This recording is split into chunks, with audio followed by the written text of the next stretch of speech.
Before we begin and discuss the purpose, I would like to go through some thought experiments so that we can all be on the same page for this article. How do I determine knowledge or intelligence is a question you could ask. The answer is pretty simple. You could do an IQ test, for example. Now it's not perfect, but it is a way to determine intelligence. Other ways are, for example, how someone speaks, what he says and what he writes, and so on. So all the examples are based on the results of the actions. Another example is, let's say I wrote, "What is your name?" Or I wrote, "Name," or "Jafts, Jkeffency, Jays." The first requires the most intelligence, the second a little less, and the third almost no intelligence. Now let's look at knowledge. How do I determine if someone has knowledge of something or is just lucky? Okay, let's think about a password. If I write a password like JDF's Jeff Deflect Zef, and it happens to be the correct password, will you conclude I knew what the password was, or will you conclude that I got lucky? In reality, you will conclude that I knew the password. Why, you may ask? Well, let's look at probabilities. It would take 74 centuries to crack it, so there is not enough time in his life to crack the code, let alone guess it by accident. But let's just for curiosity look what happens if I double the digits to 24. It would take 2 million trillion years to crack. So you see, randomness is very easily told apart from knowledge, because if I know the code, I can write it down in 2 minutes, but if I do not, I will fail at cracking the code. My entire life and even all of humanity would not be able to guess it without knowledge. Why, you may ask? Well, to determine knowledge and intelligence, use this principle. It has to be specific, complex, and coherent. If it is all three, you know it is made by something intelligent. Another example of something specific, complex, and coherent is code.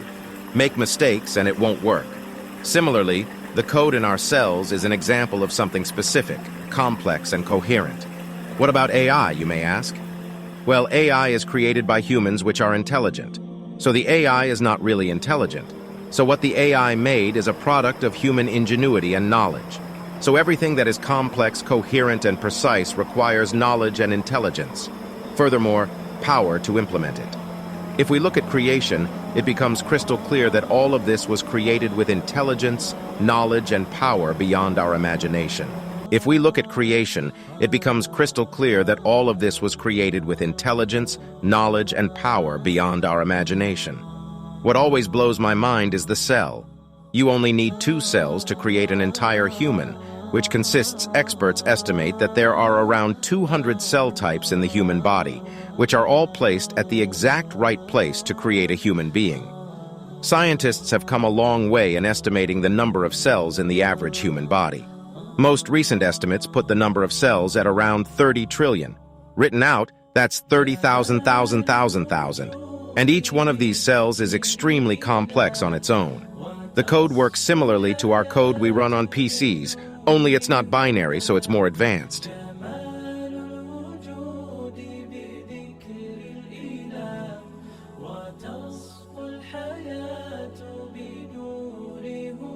There are 21 amino acids that can be combined to form proteins.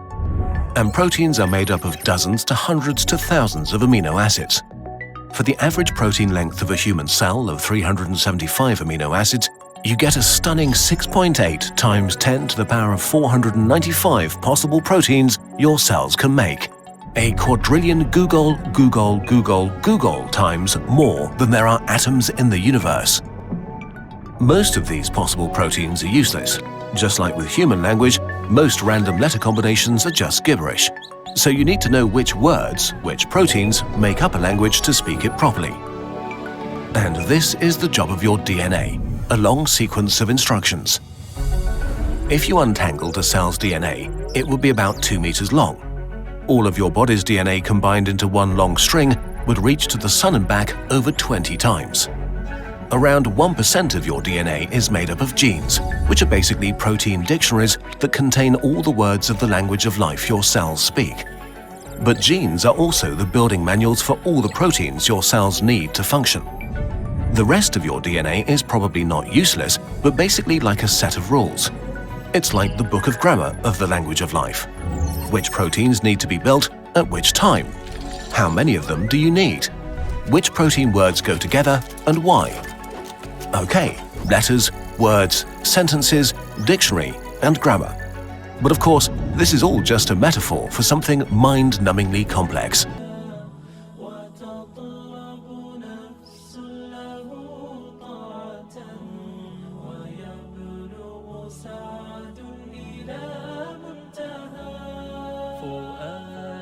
شغوف إلى ربه أحب رضاه أحب لقاه يظل يجيء إلى ربوة قرار ويسمو وذا مرتغى فلا لهو يثنيه عن سيره ولا جمع مال تغى الشهوى إذا ما ينادي منادي الفلاح تراه لذاك يحث خطاه تراه لذاك يحث خطاه جمال الوجود بذكر الإله وتصفو الحياة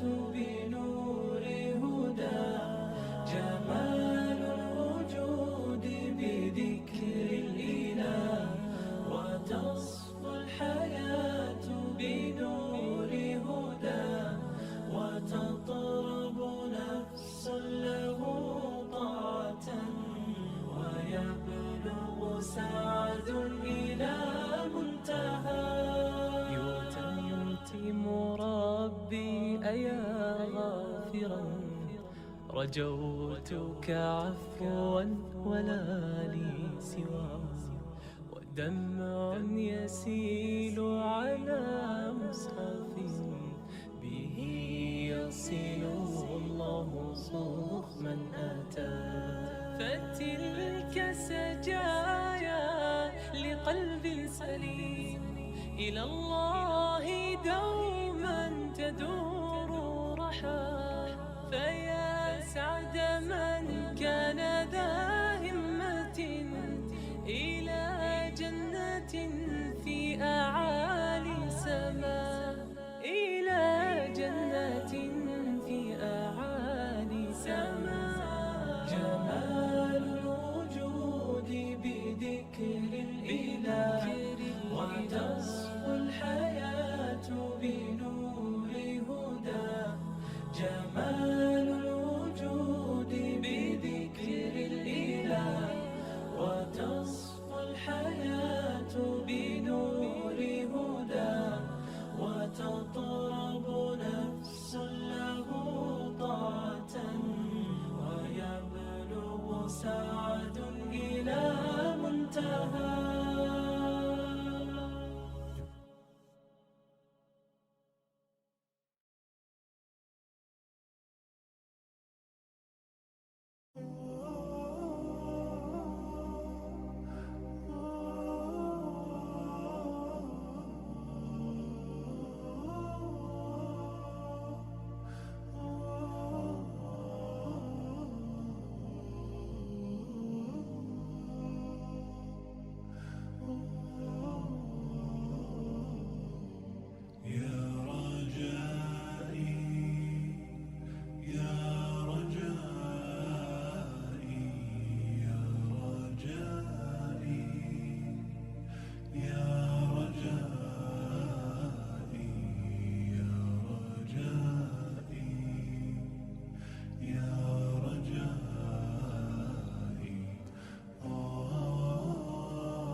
From the wind to the trees, to the buzzing of the bees, Ya Rabbil Alameen, your creation is a dream.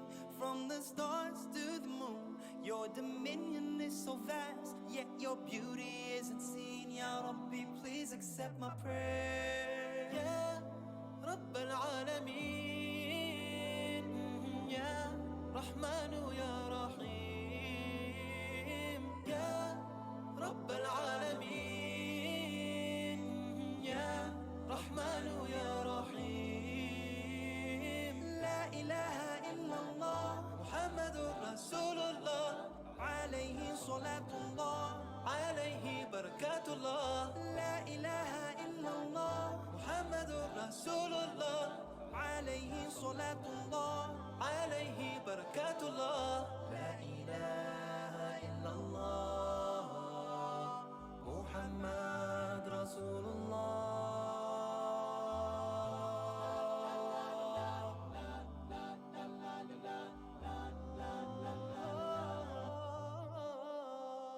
خالق الإنسان ربي بارئ الأكوان إلهي ليس لك مثيل كل عجز عن التمثيل خلقتني من عدم إلى وجود أنت ربي دائما أنت المعبود يا رب العالمين يا رحمن يا رحيم يا رب العالمين يا رحمن يا رحيم لا إله إلا الله محمد رسول الله عليه صلاة الله عليه بركات الله لا إله إلا الله محمد رسول الله عليه صلاة الله عليه بركات الله لا إله إلا الله محمد رسول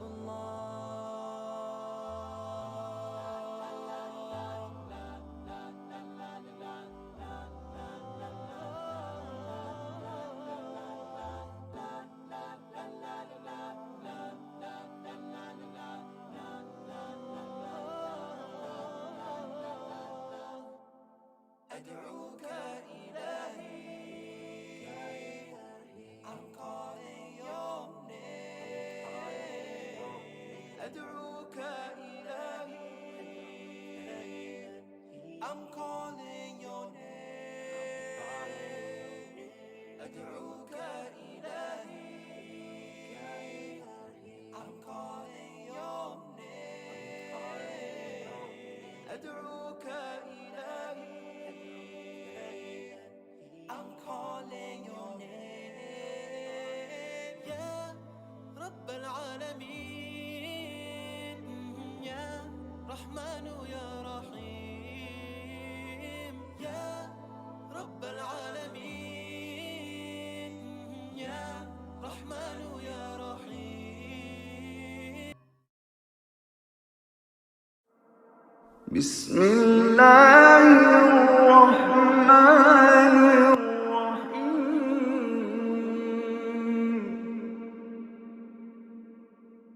اقرأ باسم ربك الذي خلق خلق الإنسان من علق اقرأ وربك الأكرم الذي علم بالقلم علم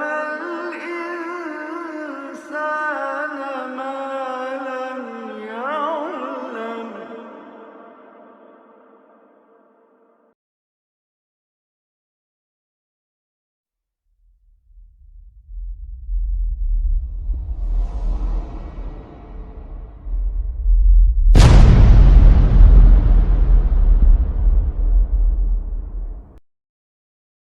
So in the Quran, it is clear that the universe had a beginning. This is confirmed by the scientific theory known as the Big Bang. This is important because before the Big Bang theory, Isaac Newton believed that the universe was eternal and unchanging. He believed that the laws of physics were always in effect and that the universe had no beginning or end. The Big Bang theory, which is supported by various discoveries in astronomy and astrophysics, states that the universe began from a state of infinite density and has been expanding over time. Hubble's discovery of the red shift in the light from distant galaxies, the expanding universe, and the observation of the cosmic microwave background radiation and the abundance of light elements like hydrogen and helium all point to the fact that the universe had a beginning and has been evolving over time. The moment where space, time, and everything else that came into existence, which would eventually give rise to the present-day cosmos, occurred some 13.75 billion years ago. The prevailing cosmological model explaining the existence of the observable universe from the earliest known periods is known as the Big Bang Theory. It is one of the best theories we have in all of science. Is still good down to a crazily early age of 10 to the power of minus 32 seconds, when the entire currently observable universe was around the size of a grain of sand, give or take. How can we be so confident? Because we've recreated the conditions of the universe at this time. We've recreated those insane energies in our particle accelerators. We can check that our physics works in these conditions, and so we have a lot of confidence in the predictions of that physics. One powerful piece of evidence for the beginning of the universe is the second law of thermodynamics. Have you ever wondered why most of the processes that go on in our lives are so seemingly irreversible? Why do they tend to go one way and not the other? Why is it that sugar can be stirred into a cup, but when you move your spoon the other way, it never unstirs itself? Why is it so that the sock drawer always needs to be organized by someone and never does so on its own accord? Why is it that a cup of cold water doesn't suddenly start boiling? These questions might seem unwarranted, and even dumb. We have so much intuition for these things that it almost seems unnecessary to ask these questions to begin with. But the reason why they need to be asked is because there's actually nothing in physics, no law or theory, that is against these processes reversing themselves. Laws that are obeyed when a cup of warm water cools down are obeyed just as well as when it heats up. So there must be something else that's tipping the balance almost. Something that almost wants gases to disperse through a room. Something that wants that cup to go cold. That thing is known as entropy. But what about this machine? Look at it carefully.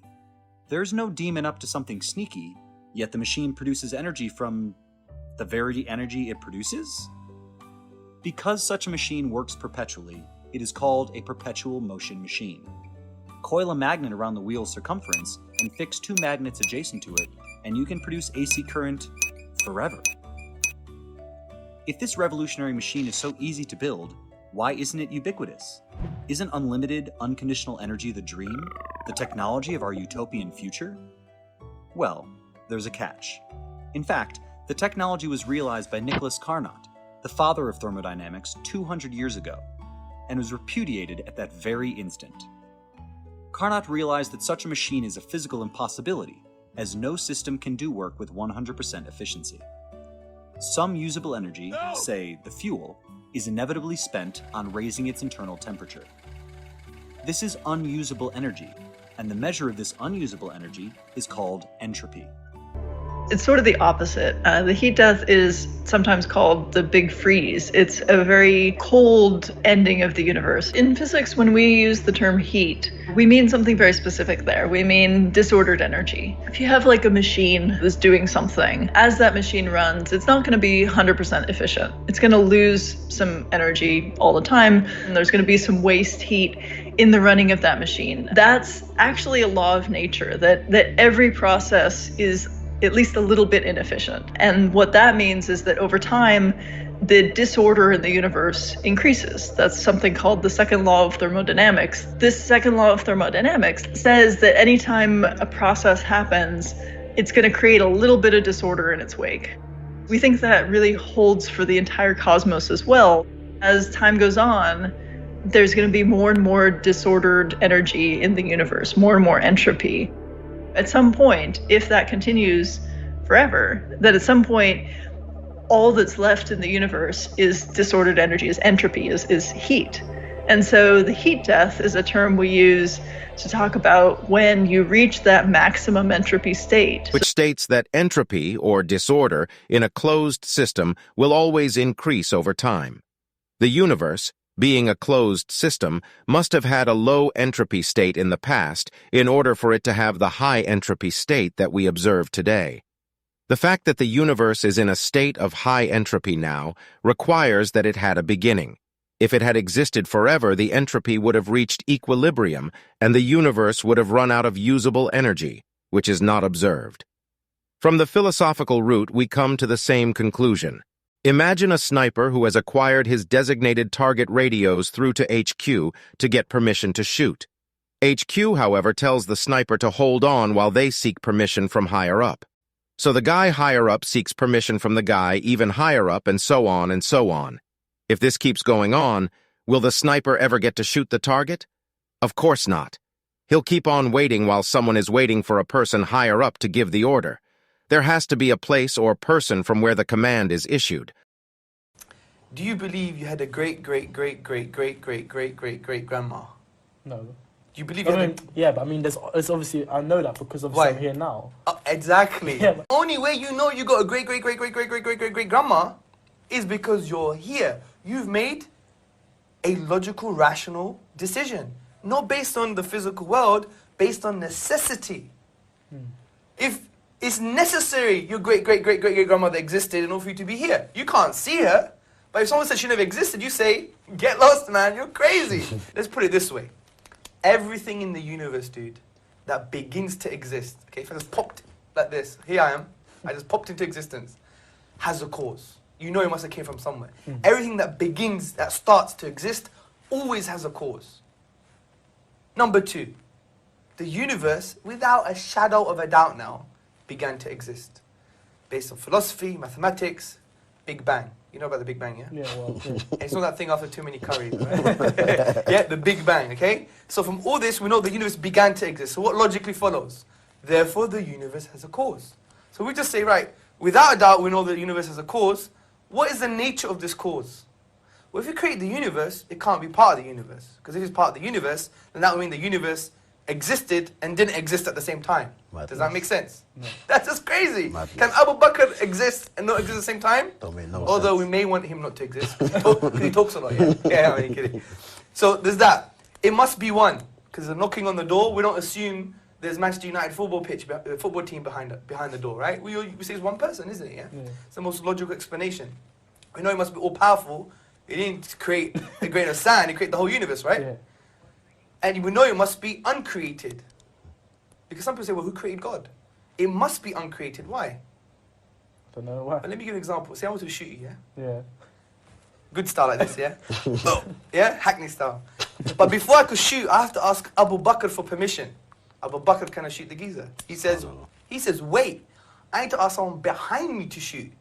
And that guy has to ask permission too. If that goes on forever, could I shoot you? No. Impossible. Exactly the same thing with the universe. The question of saying who created God is equivalent of saying there is no creation. Because you need a final point. Because if it went on forever, we would never have creation in the first place. So look what we've just done, just very simply. We've said there's a cause for the universe. It must be one, powerful, and uncreated. This is exactly what the Quran says. قُلْ هُوَ اللَّهُ أَحَدٌ Allahu Samad, lam yalid wa lam yulad wa lam yakul lahu kufuwan ahad. Say God is one, unique, eternal, self-sufficient. He begets not, nor was he begotten. He's uncreated. And there is nothing like him. He's immaterial. He's outside of the universe. Yeah. So just using our aql in Islam is our intellect.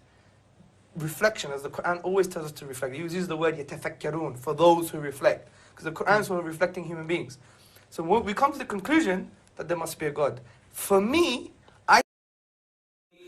أم خلقوا من غير شيء أم هم الخالقون أم خلقوا السماوات والأرض بل لا يوقنون أم عندهم خزائن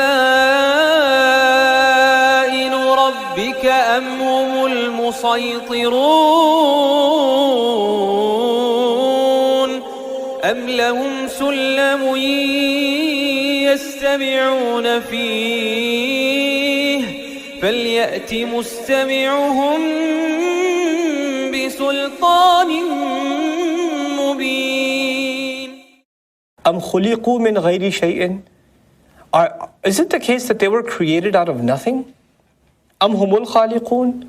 Or is it the case that they themselves are the creators? This is the Quran's argument about the purpose of life, the purpose of creation. Previous surah told us or the source, the origin of creation. Previous surah told us we weren't created with any reason but to be enslaved to Allah. Now, the question is, well, how do I know I was created by Allah? So there's only two options. Either you were created out of nothing, nothing created you, or you yourself take the credit for creating yourself. Those are the only two other options. أَمْ خُلِقُوا مِنْ غَيْرِ شَيْءٍ أَمْ هُمُ الْخَالِقُونَ. The atheist can make all these arguments against the existence of God, but at the end of the day, he has to take this huge leap of faith and say, we were created as a result of an accident. Our intellect, our solar system, the atmosphere, the ecological life that's available on this planet, the plants, the carbohydrates and proteins and the nutrients on this earth, all of this was an accident. Was one giant accident. And what's the accident? Well, the farthest we can go back, it was the Big Bang Theory. So, after all the philosophy is done, I take this, I put some explosives in here, and I let it blow up, and it's going to turn into a dollhouse. That's your argument. That you take a bunch of stuff, and you blow it up, and it turns into a universe. That is in order like that. And this specifically this planet. Oh, no, we got lucky. All the billions of planets, we got lucky. Have you ever studied genetic code? I know we're not geneticists. That's after a blockbuster went off? That this came into being? This is your argument? Really? Then they'll start changing the subject and say, organized religion, blah, blah, blah, blah, blah. And you people believe in angels and da-da-da-da. Okay, fine. Okay. What you believe is far more absurd. It's far, far more absurd. أَمْ خُلِقُوا مِنْ غَيْرِ شَيْءٍ أَمْ هُمُ الْخَالِقُونَ.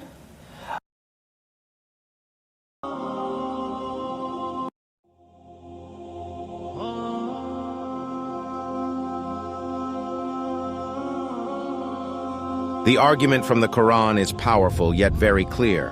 Allah lays out what the options are for the disbeliever, but these options are so absurd that anyone with a sound mind would reject them. Nothing does not exist by definition, and nothing cannot create anything. They did not create themselves, since that would be circular reasoning because you did not exist in order to create yourself. Did they create the heavens and earth? Of course not, because they did not even create themselves. You can use this reasoning with the universe and realize that the universe could not have come from nothing, and the universe did not create itself. This makes it clear that the universe was caused to exist by something capable of making it exist. This is what we would call God, something that caused the universe to exist.